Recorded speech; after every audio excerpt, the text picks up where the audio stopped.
తెలుగు శ్రోతలందరికీ నమస్కారం అండి. మన అలనాటి కథలు ఎవర్ గ్రీన్ స్టోరీస్ ఛానల్కి మీ అందరికీ స్వాగతం. నీకు నేనున్న నవల వింటున్నామండి. రచన శ్రీమతి అంగులూరి అంజనీదేవి గారు. ఇక ఆలస్యం చేయకుండా మనం కథలోకి వెళ్ళిపోదామండి. వీడియో చూసిన వెంటనే లైక్ చేసి షేర్ చేసి తప్పకుండా సబ్స్క్రైబ్ చేసుకోండి. మన ఛానల్ని బెల్ ఐకాన్ యాక్టివేట్ చేసుకోండి. ఆడవాళ్లను కొట్టడం మహాపాపంరా హరి. ఏదైనా ఉంటే మాటలతో చెప్పాలి, కానీ ఇలా ఏడిపిస్తే ఇంటికి మంచిది కాదు. వాళ్లను గౌరవంగా చూసుకుంటే దేవుడు మనకు అన్నీ ఇస్తాడు అన్నాడు రామకృష్ణ. హరి ఒక్క క్షణం మౌనంగా ఉండి ఆ తర్వాత వరంగల్లో తన కూతురు ఏం చేసిందో జరిగింది మొత్తం చెప్పాడు. దానికి వర్ష సమాధానం కూడా చెప్పాడు. రామకృష్ణ అంతా విని, నువ్వు ఏమాత్రం మారలేదు హరి, మార్పు అనేది మనిషికి అవసరం రా అన్నాడు. ఇందులో నేను మారవలసింది ఏముంది రామకృష్ణ? ఆడవాళ్ళు ఆడవాళ్ళలా ఉండకుండా ఇలాంటి పాడు పనులు దేనికి చెప్పు అన్నాడు హరి. ఆడవాళ్ళు ఆడవాళ్ళలాగే ఉన్నారు, నువ్వే సరిగ్గా అర్థం చేసుకోవడం లేదు. వాళ్లను మన రోజుల్లో ఎలా అర్థం చేసుకునేవాడివో ఇప్పుడు కూడా అలానే అర్థం చేసుకుంటున్నావు అన్నాడు మృదువుగా. రామకృష్ణ గొంతు సందర్భాన్ని బట్టి ఎంత గట్టిగా ఉంటుందో అంత మృదువుగా ఉంటుంది. మౌనంగా తల ఉంచుకున్నాడు హరి. మధురిమను చంపాడని తెలిసి హరితో కొద్ది రోజులు మాట్లాడలేదు రామకృష్ణ. ఆ తర్వాత ఆర్థికంగా హరి పడుతున్న బాధల్ని చూసి ఫ్రెండ్ కదా అని చిన్న చిన్న కాంట్రాక్టు పనులు ఇప్పించి ఆదుకున్నాడు. చదువుకుంటున్నప్పటి ఫ్రెండ్స్లో ఈ ఒక్క హరి తప్ప ఇంకెవరూ రామకృష్ణకి టచ్లో లేరు. ఆడవాళ్ళు ఇలాంటి పనులు చేస్తుంటే తట్టుకోలేను రామకృష్ణ, ఇలాంటి పనులు మంచివి కావురా అన్నాడు హరి. మంచి పనని నేను మాత్రం అంటున్నానా? ఒకరి జీవితం ఉన్నట్టు ఇంకొకరి జీవితం ఉండదురా హరి. అలాగే ఒకరి పరిస్థితులు ఉన్నట్లు ఇంకొకరి పరిస్థితులు ఉండవు. ఒకరి ఆలోచనలు ఉన్నట్లు ఇంకొకరి ఆలోచనలు ఉండవు. కొంతమంది పరిస్థితులకి తగినట్లు నడుచుకుంటారు, అది వాళ్ళకి సంతోషాన్ని ఇస్తుంది. కొంతమంది పరిస్థితులకి వ్యతిరేకంగా ప్రవర్తిస్తారు, అది వాళ్ళకి ఆనందాన్ని ఇస్తుంది. ఎవరికి ఎలా ఆనందం అనిపిస్తే అలా చేస్తారు, కానీ ఎవరో ఏదో అనుకుంటారని వాళ్ళ సంతోషాన్ని వదులుకోరు. ఇది నువ్వెందుకు అర్థం చేసుకోవు అన్నాడు రామకృష్ణ. ఏమో రామకృష్ణ, నాకు ఇదంతా అయోమయంగా ఉంది. రోజాను బాగా కొట్టానురా, ఎలా ఉందో ఏమో. ఆవేశం వచ్చినప్పుడు కొడతాను, కానీ రోజా అంటే ప్రాణంరా నాకు. రోజా ఎలా ఉందో వెళ్ళి చూస్తాను అంటూ తన ఇంట్లోకి వెళ్ళిన హరి వంటగదిలో రుద్రాణి రోజా మాట్లాడుకునే మాటలు విని అక్కడే ఆగిపోయాడు. ఈ దెబ్బలేంటే రోజా? అల్లుడుగారు వరంగల్ నుండి వచ్చాడా? పెళ్ళయ్యి ఇంతకాలం అయింది, అల్లుడుగారికి కోపం వచ్చి కొడుతుంటే తప్పించుకోవటం ఇంకెప్పుడు నేర్చుకుంటావే? తగ్గిపోతుందిలే, ఎడవకు అంటూ కూతుర్ని దగ్గరికి తీసుకుంది రుద్రాణి. గొడ్డులా బాధేవాడికిచ్చి పెళ్లి చేసి మళ్ళీ ఓదారుస్తున్నావా అంది రోజా కోపంగా. గొడ్డులా బాధేవాడు కాక నువ్వు చేసిన పనికి నీకు సజ్జనుడొస్తాడా? అప్పట్లో వీడేదో తప్పు చేసి పారిపోయి పెళ్లి టైంకి వచ్చాడు కాబట్టి సరిపోయింది, లేకుంటే నిన్నెవరు చేసుకుంటారో? అసలు నువ్వు శివశంకర్ని ప్రేమించి తల్లివి కాబోతున్న విషయం తెలుసుంటే ఈ హరి నిన్ను పెళ్లి చేసుకునేవాడా? నీ ముఖానికి ఈ బ్రతికే ఎక్కువ అంది రుద్రాణి కూతురు వీపు మీద పడ్డ వాతలకి మందు రాస్తూ. నేను శివశంకర్ని ప్రేమించి మంచి పనే చేశాను. నేనేదో ఘోరం చేసినట్లు శివశంకర్ని నువ్వు తాతయ్య చేత కొట్టించి ఊర్లో నుంచి వెళ్ళగొట్టావు. అప్పుడు ఆ పని చేయించి ఉండకపోతే మనం బనగాని పల్లెలోనే ఉండేవాళ్ళం. శివశంకర్ నీ అల్లుడై ఉంటే నిన్ను కూర్చోబెట్టి పోషించేవాడు, నన్ను ఇలా కొట్టేవాడా అంది రోజామణి. ఆ కులం తక్కువ వాణ్ణి ఆకాశానికెత్తి మాట్లాడావంటే నేను నీ దగ్గర ఉండను, పారిపోతాను అంటూ బెదిరించింది రుద్రాణి. రోజామణి మాట్లాడలేదు, మౌనంగా బాధపడుతోంది దెబ్బల్ని చూసుకుంటూ. ఇంతకీ ఇప్పుడు నిన్ను అల్లుడు ఎందుకు కొట్టాడే రోజా అడిగింది రుద్రాణి. నీ మనవరాలు అక్కడ ఎవరినో ప్రేమించిందట, అందుకు నన్ను కొట్టాడు అంది రోజామణి రోషంగా. షాక్తో నోరెళ్ళబెట్టింది రుద్రాణి. ఏంటే అమ్మా అలా అయ్యావు అంటూ రోజా తల్లి భుజంపై తట్టింది. ఏం లేదులే రోజా, తల్లి చేలో మేస్తే దూడ గట్టున మేస్తుందా అని. వర్ష కూడా నీ దారిలోనే వెళ్తోంది. ఇప్పుడు హరి నిన్ను చేత్తో కొట్టినా కట్టేసి కొట్టినా దెబ్బలైతే తినాలిగా, దానికింత ఏడుపెందుకు? తేలు కుట్టిన దొంగలా ఉండక అంటున్న తల్లి మాటలు రోజా గుండెల్ని గుణపాల్లా తాకాయి. నా బాధ అది కాదమ్మా, హరితో కాపురం నాకు కత్తిని కౌగిలించుకున్నట్లే ఉంది. కనీసం వర్ష ప్రేమించిన అబ్బాయికైనా మీకు సరిపోయే కులం ఉందో లేదోనని భయంగా ఉంది. అదిలా ప్రేమిస్తుందని నాకు తెలిసి ఉంటే కులం చూసి ప్రేమించమని చెప్పి ఉండేదాన్ని. మీ చేతుల్లో పడి దానికి కూడా నాగతే పడుతుందని బాధగా ఉంది. అంది రోజామణి. రోజా మాటలు రుద్రాణి మనసుకి బాణంలా గుచ్చుకున్నాయి. పూస్తున్న మందుని అలాగే పట్టుకుని కూతురి ముఖంలోకి చూస్తుండిపోయింది. అక్కడే నిలబడి వాళ్ళ మాటలు వింటున్న హరికి కాళ్ల క్రింద భూమి కదిలినట్లయింది. వింత శిశువుగా భావించి ప్రేమగా పెంచుకున్న వర్ష తన కూతురు కాదా? ఎంతో నమ్మకంతో తన భార్యగా భావించిన రోజా శివశంకర్ ప్రేయస. ఇప్పుడు తనేం చేయాలి? అక్కడో క్షణం కూడా నిలబడలేక నిద్రలో నడుస్తున్న వాడిలా బయటకు నడిచాడు హరి. ఇప్పుడే ఇంట్లోకి వెళ్ళిన హరి వెంటనే బయటకు రావడం చూసి ఆశ్చర్యపోతూ పిలిచాడు రామకృష్ణ. హరి పలకలేదు. ఎంత పిలిచినా ఆగలేదు. మళ్ళీ ఏదో జరిగిందని అనుమానం వచ్చింది రామకృష్ణకి. వెంటనే రామకృష్ణ బయటకు వచ్చి వేగంగా అడుగులేస్తూ హరిని పట్టుకున్నాడు. అప్పటికప్పుడే ఎంతో కృంగిపోతూ కనిపించాడు హరి. ఇంట్లోకి వెళ్ళావు కదా, ఇంతలోనే ఏం జరిగింది హరి, అలా ఉన్నావు? నిన్ను చూస్తుంటే నీ మనసేం బాగోలేనట్లు అనిపిస్తోంది. నాతోరా, కొద్దిసేపు నా దగ్గర కూర్చుందువు గాని అంటూ హరిని బలవంతంగా లోపలికి తీసుకెళ్లి కూర్చోబెట్టాడు. హరి శ్రేయోభిలాషి రామకృష్ణ. అందుకే రామకృష్ణ మాటనెప్పుడు కాదనడు హరి. నాకీ బ్రతుకు వద్దు రామకృష్ణ, నాకు బతకాలని లేదు, నన్ను వెళ్ళని అంటూ లేచాడు హరి. నీ బతుక్కి ఏమైంది ఇప్పుడు? కూర్చో హరి అంటూ మళ్ళీ కూర్చోబెట్టాడు రామకృష్ణ. సడన్గా 2 చేతుల్లో ముఖం దాచుకొని ఏడ్చాడు హరి. ఏడిపించడం తప్ప ఏడవటం రాని హరి ఏడుస్తుంటే వింతగా ఉంది రామకృష్ణకి. ఎందుకేడుస్తున్నావు హరి అంటూ ఓదార్పుగా హరి భుజంపై చెయ్యి వేశాడు రామకృష్ణ. కదిలిపోయాడు హరి. మధురిమ్మను చంపినందుకు ఏడుస్తున్నాను రామకృష్ణ. మధురిమ్మను బలవంతంగా అనుభవించాలని బాధ పెట్టినందుకు సిగ్గుతో చచ్చిపోయి ఏడుస్తున్నాను. మధురిమ్మపై నిందమోపి పెళ్లి ఆగిపోయేలా చేసినందుకు రోధిస్తున్నాను.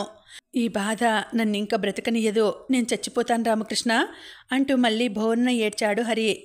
ఏడ్చి ఏడ్చి రిలాక్స్ అవుతాడని అలాగే వదిలేశాడు రామకృష్ణ. ఎంతసేపు ఏడ్చినా ఆ ఏడుపు ఆగటం లేదు.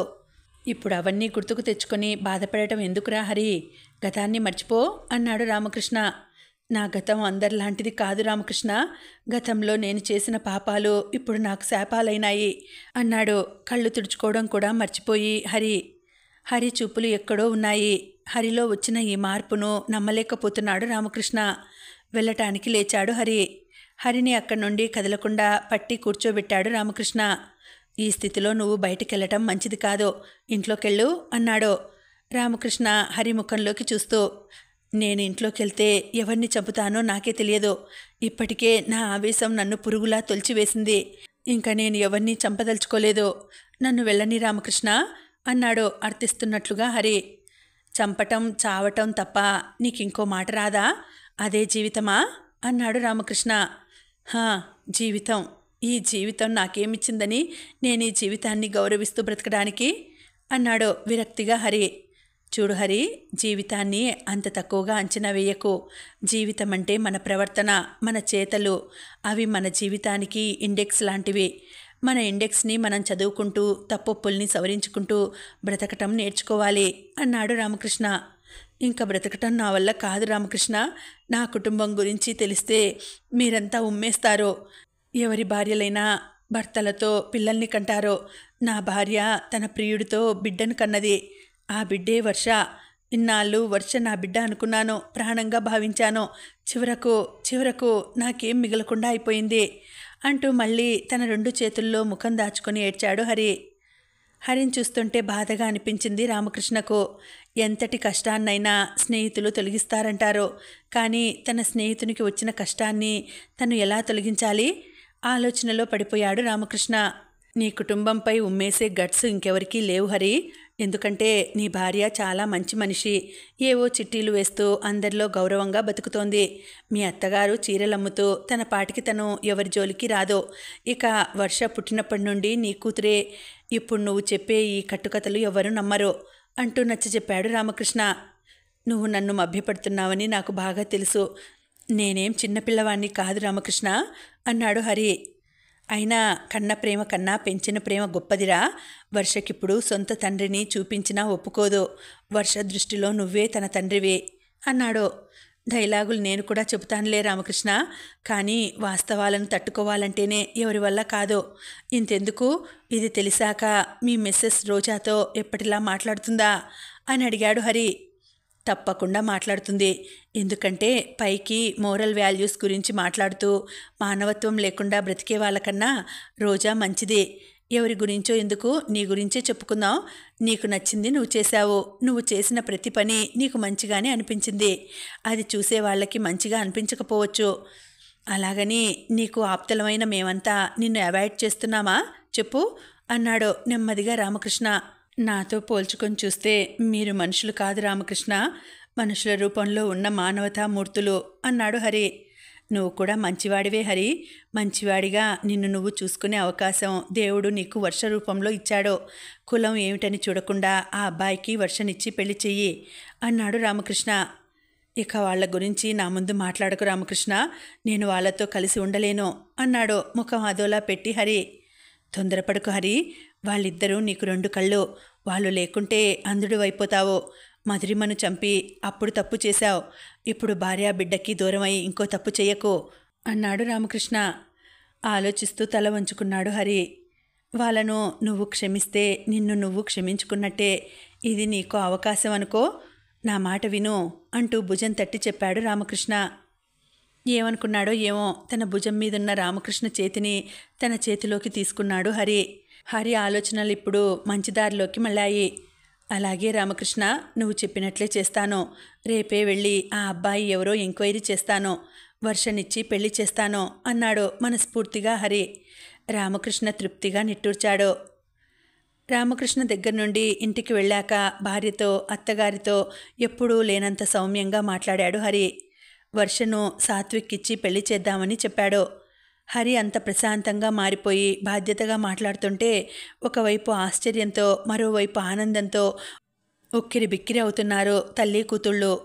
వర్షకు ఫోన్ చేసి సాత్విక్ పెద్దవాళ్ళు ఎక్కడ ఉంటారో తెలుసుకున్నాడు హరి. వర్ష చెప్పిన అడ్రస్ రాసుకుని ఆ కాగితాన్ని జేబులో పెట్టుకున్నాడు. సాత్విక్ పెద్దవాళ్లతో మాట్లాడాలని అప్పటికప్పుడే బయలుదేరాడు. వర్ష ఇచ్చిన అడ్రస్ పట్టుకుని హైదరాబాద్ శివార్లలో ఉన్న చిన్న కాలనీలోకి వెళ్ళాడు. చాలాసేపు తిరిగాడు. అక్కడ ఆటోలు తిరగవు, నడిచే వెళ్ళాడు. వెళ్ళగా బాగా లోపలికి ఉందా ఇల్లు. అక్కడ నిలబడి సాత్విక్ మేనమామ శివశంకర్ పేరు అడిగాడు హరి. లోపల నుండి శంకర్ బయటకొచ్చాడు. హరిని చూడగానే ఆశ్చర్యపోయాడు శంకర్. శంకర్ని చూడగానే హరి కూడా అదే స్థితిలో ఉన్నాడు. వెంటనే శంకర్ని కౌగిలించుకున్నాడు హరి.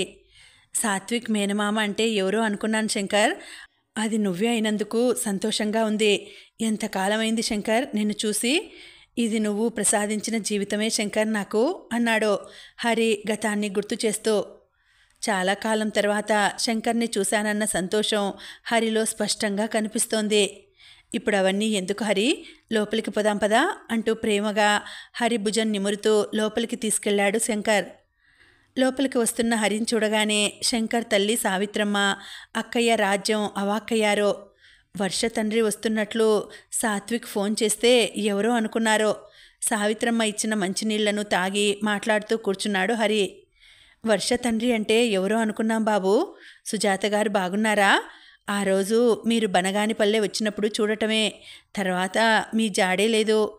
మేం కూడా ఆ ఊరు నుండి వచ్చేసాం బాబు, మళ్ళీ ఆ ఊరు వెళ్ళలేదు. అయినా అప్పుడప్పుడు శంకర్ని అడుగుతుండేదాన్ని, హరి ఎక్కడున్నాడ్రా అని అంటూ ఆప్యాయంగా మాట్లాడింది సావిత్రమ్మ. అమ్మ చెబుతున్నది నిజమే హరి. అమ్మ అప్పుడప్పుడు నీ గురించి అడుగుతుండేది. కానీ నేను హైదరాబాద్ వచ్చాక సుజాత గారిని కలవలేదు. లేకుంటే నీ పెళ్ళికి వచ్చి ఉండేవాణ్ణి. పెళ్లి పనులన్నీ స్వయంగా నేనే చేసి ఉండేవాణ్ణి అన్నాడు శంకర్. స్నేహితుణ్ణి చూశానన్న ఆనందం ఎక్కువగా కనిపిస్తోంది శంకర్లో. ఎంతమంది బాబు నీకు పిల్లలు? నువ్వు చేసుకున్న అమ్మాయిది ఏ ఊరు అంటూ అడిగింది సావిత్రమ్మ. సాత్విక్ తల్లి రాజ్యం అందరికీ టీ ఇచ్చింది. నాకు వర్ష ఒక్కతే అమ్మాయి. నేను పెళ్లి చేసుకున్న అమ్మాయిది బనగానపల్లి. ఆ అమ్మాయి వేమిరెడ్డి రుద్రాణి కూతురు రోజామణి. మేముండేది హైదరాబాద్లోనే అంటూ ఖాళీ అయిన టీ కప్పుని క్రింద పెట్టాడు హరి. సావిత్రమ్మ రాజ్యం షాకయ్యారో. శంకర్ ఉలిక్కిపడి హరి వైపు చూశాడు.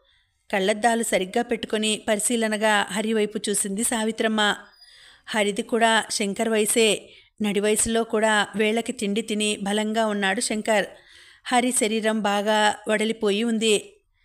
శారీరకంగా పోల్చుకుంటే తన కొడుకు శంకర్కి ఈ హరికి పోలికే లేదు. శంకర్ స్నేహితునిగా చూసినంతసేపు ఏమీ అనిపించలేదు. కానీ వేమిరెడ్డి రుద్రాణి అల్లుడి స్థానంలో హరిని ఊహించుకోలేకపోతోంది. బనగానిపల్లిలో ఒక్క వెలుగు వెలిగిన మనిషి రుద్రాణి. రోజామణి తన కొడుకును ప్రేమించిందని, నెల కూడా తప్పిందని తెలియగానే రుద్రాణి రుద్రకాళి అయింది. తక్కువ జాతి వాణ్ణి ఎలా తాకుతావని తిట్టింది, కొట్టింది. తన మామగారి చేత శంకర్ని కొట్టించి ఊరి నుండి వెళ్ళగొట్టించింది. సాత్విక్ చిన్నపిల్లవాడిగా ఉన్నప్పుడే తల్లిని, భర్త లేని తన అక్కయ్యను తీసుకొని సిటీకొచ్చాడు శంకర్. ఒక ట్యాక్సీ కొని నడుపుకుంటూ వచ్చిన డబ్బుతో ఓ పెంకుటిల్లు కొని స్థిరపడ్డాడు. అక్కయ్య రాజ్యానికి కూడా 2 రేకులతో కట్టిన ఇంటిని కొనిచ్చాడు. రాజ్యం రోజూ ప్రక్కనే ఉన్న ఫ్యాక్టరీలోకి పనికి వెళ్తోంది. ఇవాళ హరి వస్తాడని తెలిసి పనిలోకి వెళ్ళలేదు.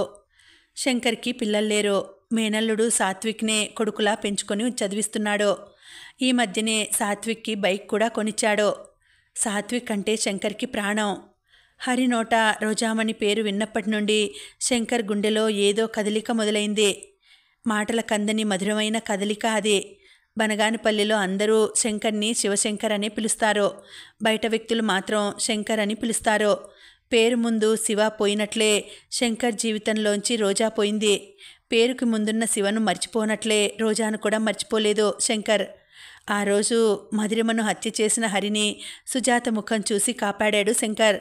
ఫ్రెండ్ కదా అని డబ్బు కూడా హెల్ప్ చేశాడు. కానీ తనకెంతో అపురూపమైన రోజాకి భర్త స్థానంలో హరిని చూస్తుంటే అప్పుడు అతన్ని కాపాడి తప్పు చేశాననిపించింది శంకర్కి. ఒక హంతకుడితో రోజా కాపురం చేస్తుందన్న నిజం శంకర్ మనసుని రంపపు కోత పెడుతోంది. శంకర్, సావిత్రమ్మ, రాజ్యం ఎవరి ఆలోచనల్లో వాళ్ళు ఉన్నారో. వాళ్ళ మౌనం హరికి ఏదోలా అనిపిస్తుంది. మనసుని గట్టిగా పిండుతోంది. ఎదుటి వాళ్ళ మౌనం అంత చిత్రహింస పెడుతుందని ఇన్నాళ్ళు తెలియదు హరికి. బాధ పెట్టడం తప్ప బాధపడటం రాని హరిని వాళ్ల మౌనం ఘోరంగా బాధ పెడుతోంది. వర్షను ఒక హంతకుని బిడ్డగా వాళ్ళు భావిస్తున్నట్లు అర్థమైంది వారికి. మధురిమను హత్య చేసింది తనైతే శిక్ష వర్షకి పడటం హరికి నచ్చలేదు. సావిత్రమ్మ గారు, నేను హంతకుడినని శంకర్ ద్వారా మీకు తెలిసే ఉంటుంది. అందుకే నా బిడ్డను మీ ఇంటి కోడలిగా చేసుకోవాలంటే సందేహిస్తున్నట్లున్నారు. మీరంత సందేహించవలసిన అవసరం లేదు. నా బిడ్డ గురించి నేను చెప్పుకోవటం కాదు కానీ నా బిడ్డ సానపట్టని వజ్రం లాంటిది అన్నాడు హరి. సావిత్రమ్మ ఒక్క క్షణం హరి వైపు చూసి మళ్ళీ తల వంచుకుంది. వర్ష హరి కూతురు కాదని సావిత్రమ్మకి తెలుసు. ఒకసారి బనగానిపల్లె వెళ్ళి ఈ సంగతి చెవినేసుకొనొచ్చింది. రాజ్యంతో చెప్పింది కానీ శంకర్తో చెప్పలేదు. ఒక్క శంకర్కి తప్ప అందరికీ తెలుసు వర్ష శంకర్ కూతురని. సావిత్రమ్మ వాలకం చూస్తుంటే ఆమె మాట్లాడదని తెలిసిపోయింది హరికి. ఆశగా శంకర్ వైపు చూశాడు హరి. శంకర్, వర్ష మనసంతా సాత్విక్ మీదనే ఉంది. మనం కాదంటే చచ్చిపోయేలా ఉంది అన్నాడు హరి బాధగా. ప్రేమించుకున్న వాళ్ళెవరికైనా పెళ్లి చేయకపోతే చచ్చిపోవాలని ఉంటుంది హరి. అలాగని పెద్దవాళ్ళు కులం పట్టింపులు చూడకుండా పెళ్ళిళ్ళు చేయరు. మీరింతటితో ఈ విషయాన్ని మర్చిపోండి అన్నాడు శంకర్ గంభీరంగా. ప్రేమించుకున్న వాళ్ళకి కులం అడ్డు వస్తుందా శంకర్ అంటూ సూటిగా శంకర్ ముఖంలోకి చూశాడు హరి. కులం దేనికి అడ్డు రాదో చెప్పనా హరి? పెద్ద పెద్ద చదువులు చదవటానికి అడ్డు రాదు. పెద్ద పెద్ద ఉద్యోగాలకి అడ్డు రాదు. గొప్పవాళ్లతో స్నేహం చేయటానికి, నచ్చిన వాళ్ళని ప్రేమించడానికి అడ్డు రాదు. ఇంకా చెప్పాలంటే హత్యలు చేయటానికి అడ్డు రాదు. మానభంగాలు చేయటానికి అడ్డు రాదు. ఒక్క పెళ్లికి మాత్రం అడ్డు వస్తుంది అన్నాడు శంకర్. శంకర్ గుండె లోతుల్లోని బాధ అర్థమైన వాళ్ళలా శంకర్ ముఖంలోకి బాధగా చూశారు సావిత్రమ్మ, రాజ్యం. హరి తల వంచుకున్నాడు. అతని మనసు అడవిలా తగలబడుతోంది. చూడు హరి, సాత్విక్ బీటెక్ చదువుతున్నాడు. అబ్బాయి బాగుంటాడు, మంచివాడు. అందుకే వర్షకి నచ్చి ఉంటాడు. కానీ మా స్థాయి, మా కులం మీకు తగినవి కావు. అదిగాక సాత్విక్కి తన తల్లి బాధ్యత కూడా ఉంది. ఆమెను అంటరాని దానిలా భావించడం మేం భరించలేము అన్నాడు శంకర్. వెంటనే లేచాడు హరి. అక్కడే ఉన్న రాజ్యం చేతులు పట్టుకున్నాడు. అమ్మా, నా బిడ్డను కాపాడాలి నువ్వు. నీ ఇంటి కోడలిగా వర్షను అంగీకరిస్తేనే నేనిక్కడ నుండి వెళ్తాను. లేకుంటే ఇంటికెళ్ళి నా ముఖం నా వాళ్ళకి చూపించలేను. ఒకప్పుడు నేను చేసిన పాపాన్ని ఉతికి ఆరేసి నన్ను కాపాడిన దానివి నువ్వు. ఇప్పుడు కూడా నన్ను కాపాడగలిగింది నువ్వొక్కదానివే. వర్ష ఒంట్లో ఉండే జీన్స్ వాళ్ళమ్మవి. నిన్ను బాధ్యతగా చూసుకుంటుంది. ఆ నమ్మకం నాకుంది, నన్ను నమ్ము, ఇవి చేతులు కావు అంటూ ఆమె చేతుల్ని కళ్ళకద్దుకుంటూ కన్నీళ్లతో ప్రాధేయపడ్డాడు. రాజ్యం మనసు కరిగిపోయింది. ఎప్పుడు చూసినా తన ఆవేశంతో ఎదుటి వాళ్లను దడదడలాడించే ఆ హరినా ఇతను అనుకున్నాడు శంకర్. పెద్దవారు మీరైనా మీ పిల్లలకి నచ్చజెప్పండి సావిత్రమ్మ గారు అంటూ సావిత్రమ్మ వైపు తిరిగాడు హరి. నాదేముంది నాయనా, ఊరు పొమ్మంటుంది, కాడు రమ్మంటుంది, అంతా పైవాడి లీలా అంటూ పైకి చూసింది సావిత్రమ్మ. హరికి పై ప్రాణాలు పైనే ఎగిరిపోయేలా ఉన్నాయి. హరిని చూస్తుంటే జాలిగా అనిపించింది శంకర్కి. మీ అమ్మాయి పెళ్లి విషయంలో నువ్వెందుకింత తొందరపడుతున్నావు హరి? నెమ్మదిగా మీ వాళ్ళల్లోనే ఒక అబ్బాయిని చూసి వర్ష పెళ్లి చేయొచ్చు. నేను కూడా ఈ విషయంలో అవసరమైతే నీకు సపోర్టుగా ఉంటాను అంటూ హరికి ధైర్యం చెప్పాడు శంకర్. వర్ష పెళ్ళి సాత్విక్తోనే చేయాలి శంకర్, లేకుంటే వర్ష బ్రతకదు. వర్ష అందరిలాంటి అమ్మాయి కాదు అన్నాడు హరి. హరి మాటలు శంకర్ని బాగా కదిలించాయి. నీలో ఒక మంచి తండ్రి కనిపిస్తున్నాడు హరి. నీలాంటి తండ్రులుంటే ప్రేమించే పిల్లలకి గుండెకోత ఉండదు. ప్రేమ విషయంలో ఆపరేషన్లు చేయకుండానే పిల్లల గుండెల్ని కోస్తున్న తండ్రులతో పోల్చుకుంటే నువ్వు చాలా మంచివాడివి. వర్ష పెళ్ళి సాత్విక్తోని చేద్దాం అంటూ సంతోషంగా హరి చేతిని తన చేతిలోకి తీసుకున్నాడు శంకర్. శంకర్ చేతి స్పర్శకి పులకించిపోయాడు హరి. హరి కళ్ళల్లోని కన్నీళ్లు ఆనంద బాష్పాలైనాయి. శంకర్ వైపు చూస్తూ తమ కళ్ళతోనే సంతోషాన్ని వ్యక్తం చేశారు సావిత్రమ్మ, రాజ్యం. చకచక అందరికీ భోజనాలు వడ్డించింది రాజ్యం. ఆ భోజనం తింటుంటే మళ్ళీ బనగానిపల్లి గుర్తొచ్చింది హరికి. వాళ్ళు చెప్పే కబుర్లు వింటూ తృప్తిగా భోంచేశాడు. ఇక నేను వెళ్తాను సావిత్రమ్మ గారు అంటూ వాళ్ళ దగ్గర సెలవు తీసుకున్నాడు హరి. ఉండు హరి, నేను అటే వెళ్తున్నాను, డ్రాప్ చేస్తాను అంటూ డ్రెస్ మార్చుకొని వెళ్ళి తన ట్యాక్సీలో కూర్చున్నాడు శంకర్. హరి కూడా ట్యాక్సీ ఎక్కాడు. ట్యాక్సీ కదిలింది. కొద్ది దూరం వెళ్ళగానే వర్ష ఉండే హాస్టల్ మేడం హరి సెల్కి కాల్ చేసి మాట్లాడింది. మేడంతో మాట్లాడిన హరికి ఒళ్ళంతా చెమటలు పోశాయి. డ్రైవ్ చేస్తున్న శంకర్ ఎక్కడ వింటాడోనని భయపడుతూనే ఆమెతో మాట్లాడాడు. హరితో మాట్లాడుతూ డ్రైవ్ చేస్తున్నాడు శంకర్. ఎటువంటి రోడ్డు మీదైనా అవలీలగా డ్రైవ్ చేస్తాడు శంకర్. బాగా అలవాటైన రోడ్డు మీద వెళ్తున్నట్లు వెళ్తోంది శంకర్ నడుపుతున్న ట్యాక్సీ. కొద్ది దూరం వెళ్ళాక రోడ్డు ప్రక్కగా కారు ఆపుకొని నిలబడి ఉన్న మనోహర్ని చూసి షాక్ అయ్యాడు హరి. మనోహర్ని చూసి చాలా కాలమైంది హరి. మనోహరో కాదోనన్న అనుమానం వచ్చింది హరికి. మనోహర్ అయితే బాగుండునని మనసు కొట్టుకుంటోంది. అతని మనసు ఎందుకో ఈ మధ్యన తన చిన్ననాటి స్నేహితులని తలుచుకుంటోంది. అప్పటికే హరి వెళ్తున్న ట్యాక్సీ మనోహర్ని దాటి వెళ్ళింది. శంకర్ ట్యాక్సీని రివర్స్ పోని, అక్కడ నిలబడి ఉండేది నా ఫ్రెండ్ లాగే అనిపిస్తోంది. మేమిద్దరం ఒకప్పుడు హైదరాబాదులో చదువుకున్నాం అన్నాడు హరి. హరి అలా అనగానే ట్యాక్సీని రివర్స్ చేసి వెనక్కి పోనిచ్చాడు శంకర్. హరి అనుకున్నట్లే అతను మనోహరే. వెంటనే ట్యాక్సీ దిగి మనోహర్ దగ్గరికి వెళ్ళాడు హరి. మనోహర్ హరిని గుర్తుపట్టలేదు. అంత మార్పు ఉంది హరిలో. మనోహర్ ఖరీదైన డ్రెస్లో టీవీగా, హుందాగా, బలంగా, ఇంకా చెప్పాలంటే చిన్న వయసులో ఉన్న అందం కన్నా ఇంకా రెట్టింపు అందంతో చూసేవాళ్లకి గౌరవభావం కలిగేలా ఉన్నాడు. మనోహర్, నేన్రా హరిని, నన్ను గుర్తుపట్టలేదా అంటూ బాగా దగ్గరికి వెళ్ళి పలకరించాడు హరి. హరి అంటే, ఓ హరి నువ్వా, బాగున్నావా అంటూ హరి భుజాల వైపు ఓసారి చూసి తర్వాత హరి కళ్ళల్లోకి ప్రేమగా చూస్తూ పలకరించాడు మనోహర్. అప్పట్లో హరి భుజాలు బలంగా ఉండేవి. ఇప్పుడు వాటి రూపురేఖలు పూర్తిగా మారిపోయాయి. వయసులో ఉన్నప్పటి హరికి ఇతనికి పోలికే లేదు. బాగున్నానన్నట్లు తలూపాడు హరి. ఏంటి హరి, ఇంతగా మారిపోయావు, గుర్తుపట్టలేదు నేను అంటూ తదేకంగా హరిని చూశాడు మనోహర్. వయసు వస్తోంది కదా మనోహర్ అన్నాడు మెల్లగా. మాకు రాలేదా వయసు? ఇది వయసు తెచ్చిన మార్పులా లేదు హరి. ఆరోగ్యం ఏమైనా బాగులేదా ఆప్యాయంగా అడిగాడు మనోహర్. ఆరోగ్యం బాగానే ఉంది మనోహర్. నువ్వేంటి ఇక్కడ నిలబడ్డావు అడిగాడు హరి. నా కారు ట్రబుల్ ఇచ్చింది హరి అన్నాడు కారు వైపు చూస్తూ మనోహర్. అవునా, అయితే ఉండు, శంకర్ని పిలుస్తాను అంటూ ట్యాక్సీ వైపు కదిలాడు హరి. ఆగాగు, శంకర్ ఎవరు? వెళ్ళబోతున్న హరిని ఆపాడు మనోహర్. నా ఫ్రెండ్ మనోహర్. బేతంచెర్లలో నేనొక ఫ్యాక్టరీలో పనిచేస్తున్నప్పుడు ఫ్రెండ్ అయ్యాడు. అతనెప్పుడూ డ్రైవింగ్ ఫీల్డ్లోనే ఉంటాడు అన్నాడు హరి. సరే పిలువు అన్నాడు మనోహర్. మనోహర్ని చూడగానే వినయంగా సెల్యూట్ చేసి తనను తను పరిచయం చేసుకున్నాడు శంకర్. మొదటి నుండి డ్రైవర్గా పనిచేస్తున్నందువల్ల ఎవరితో ఎలా మాట్లాడాలో ఎలా మసులుకోవాలో శంకర్కి బాగా తెలుసు. ఎంత కోపంతో ఉన్నవాళ్ళైనా శంకర్ని చూస్తే కూల్ అయిపోతారో, ఎంత కష్టమైన పని అప్పచెప్పినా క్షణాల్లో చేసి పెడతాడో. అందువల్లే మంచి డ్రైవర్గా అతనికో గుర్తింపు ఉంది. కారు ఎలా ఆగిపోయిందో మనోహర్ చేత చెప్పించుకున్నాడో. వెంటనే బోనెట్ ఎత్తి ఇంజిన్ చెక్ చేశాడు శంకర్. తర్వాత పైపులన్నీ చెక్ చేశాడు. ఆయిల్ సప్లై ఆగిపోయింది సార్. 5 నిమిషాలు మీరలా వెళ్ళి నా ట్యాక్సీలో కూర్చోండి, నేను దీన్ని కరెక్ట్ చేస్తాను అన్నాడు శంకర్. పర్వాలేదు, అదిగో ఆ డాబాలో కూర్చుంటాం. కార్ రెడీ కాగానే నా సెల్కి మిస్డ్ కాల్ ఇవ్వు అంటూ మనోహర్ నెంబర్ ఇచ్చాడు శంకర్కి. మనోహర్, హరి వెళ్ళి డాబాలో కూర్చున్నారు. ఒకప్పుడు ఆ ఇద్దరి మధ్యన ఉన్న క్లాష్ కాలగర్భంలో కలిసిపోయింది. అదేమీ గుర్తు రావటం లేదు వాళ్ళకి. మనోహర్ కూల్ డ్రింక్స్కి ఆర్డర్ ఇచ్చాడు. కుర్చీలో కూర్చుని ఉన్న మనోహర్ రిలాక్స్ అవుతూ ఫ్రెష్గా కనిపిస్తున్నాడు. హరి మాత్రం కుంచుకుపోయి కూర్చుని ఉన్నాడు. హాస్టల్ మేడం ఫోన్ గుర్తొస్తూ హరి గుండెలు దడదడలాడుతున్నాయి.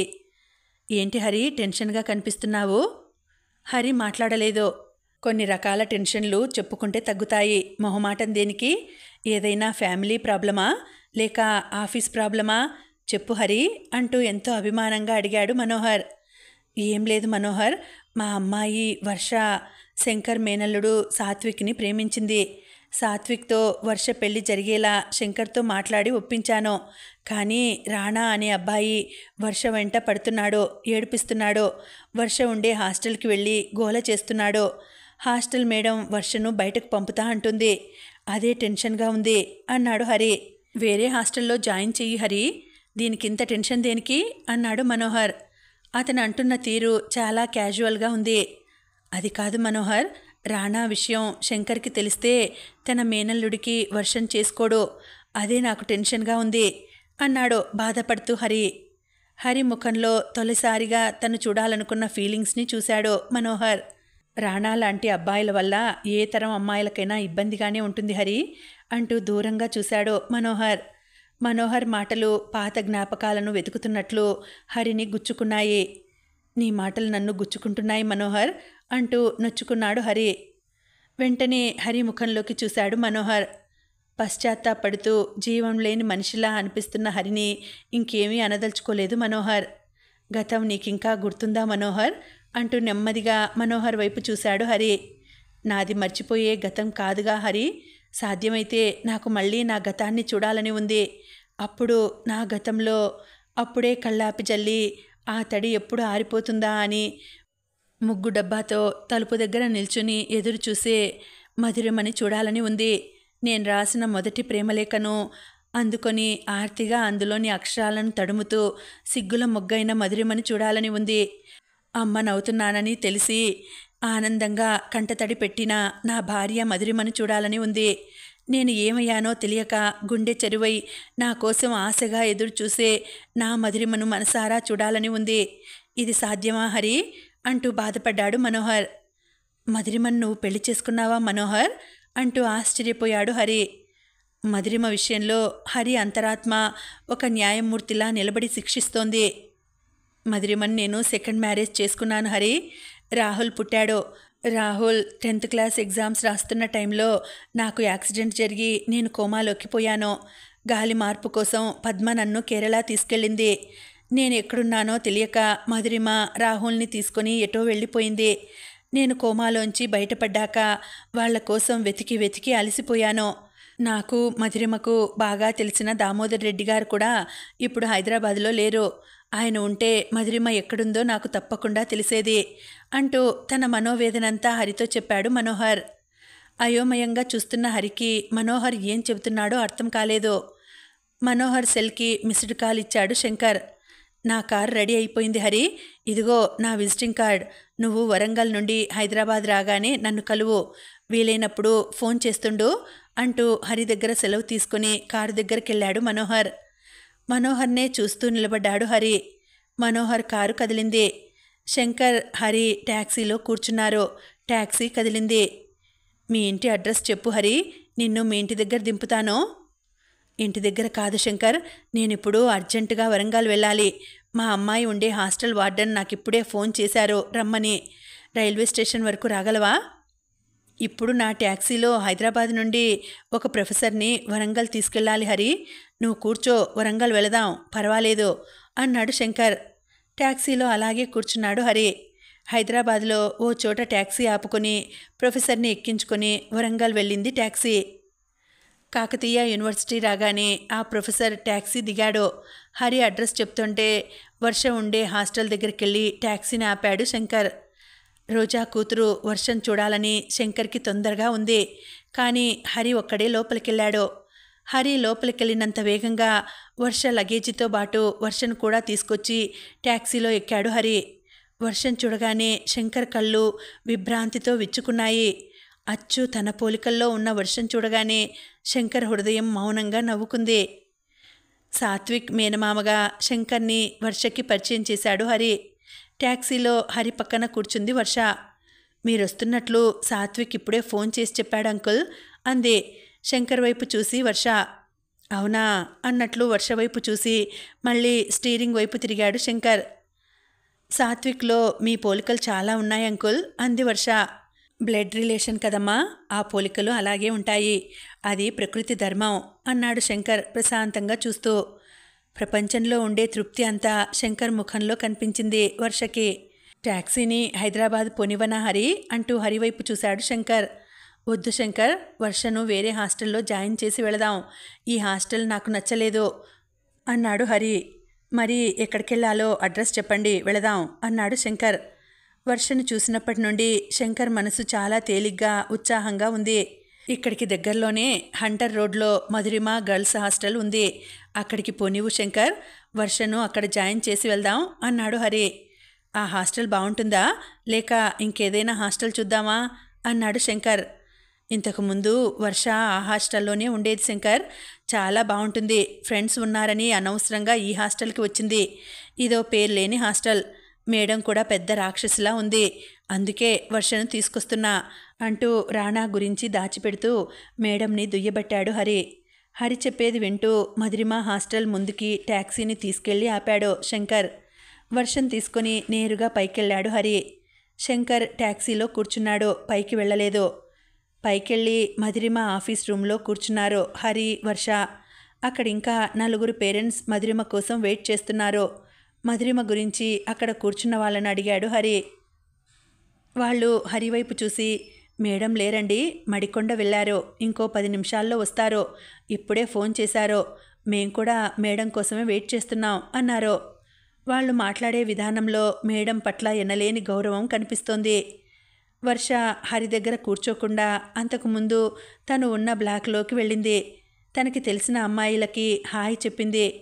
మళ్ళీ తను హాస్టల్కి వస్తున్నట్లు చెప్పింది. వర్ష వేష భాషల్లో వచ్చిన మంచి మార్పును చూసి ఆశ్చర్యపోతూ సంతోషించారు అమ్మాయిలంతా. మేడం నిన్ను చూస్తే చాలా మెచ్చుకుంటుంది వర్ష, అంత మార్పు వచ్చింది నీలో అన్నారు కొంతమంది అమ్మాయిలు. నవ్వింది వర్ష.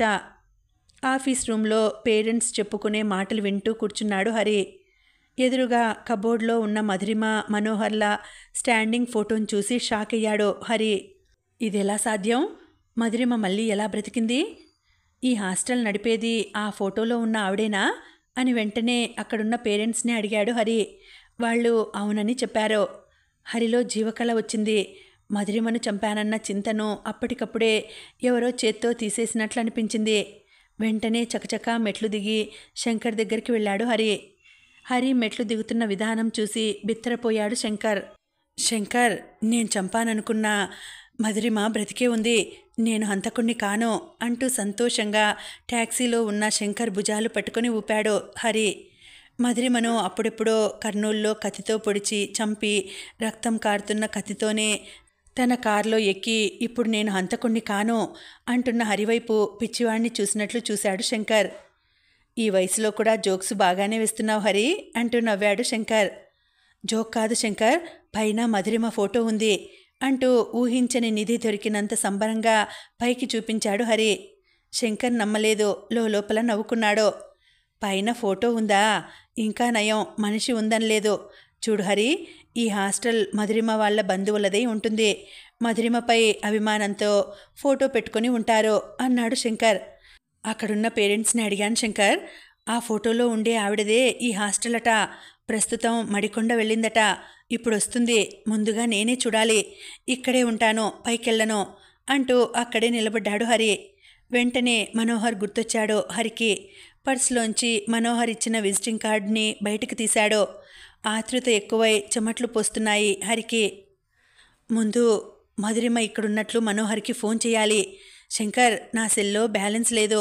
ఒకసారి నీ సెల్ ఇవ్వు, మనోహర్కి ఫోన్ చేస్తాను అంటూ శంకర్ సెల్ ఫోన్ తీసుకుని మనోహర్కి కాల్ చేశాడు హరి. మీరు కాల్ చేస్తున్న సబ్స్క్రైబర్ ప్రస్తుతం అందుబాటులో లేరు అంటున్న ఆపరేటర్ మాటలు వినగానే నీరసం వచ్చింది హరికి. అయ్యో, ఇదేంటి, మనోహర్ సెల్ ఫోన్ కలవట్లేదు అని పైకి అంటూ మళ్ళీ అదే నెంబర్కి కాల్ చేశాడు హరి. మళ్ళీ అలాగే చెప్పింది ఆపరేటర్. ఎన్నిసార్లు చేసినా అలాగే చెబుతోందే, ఇప్పుడెలా అని అనుకుంటున్న హరి గుండెలో రాయి పడ్డట్లు అయింది. ఇంకా ఉందండి, కథ కొనసాగుతుంది. మళ్ళీ వచ్చే వీడియోలో తర్వాతి భాగం తెలుసుకుందామండి. అంతవరకు సెలవు. నమస్తే.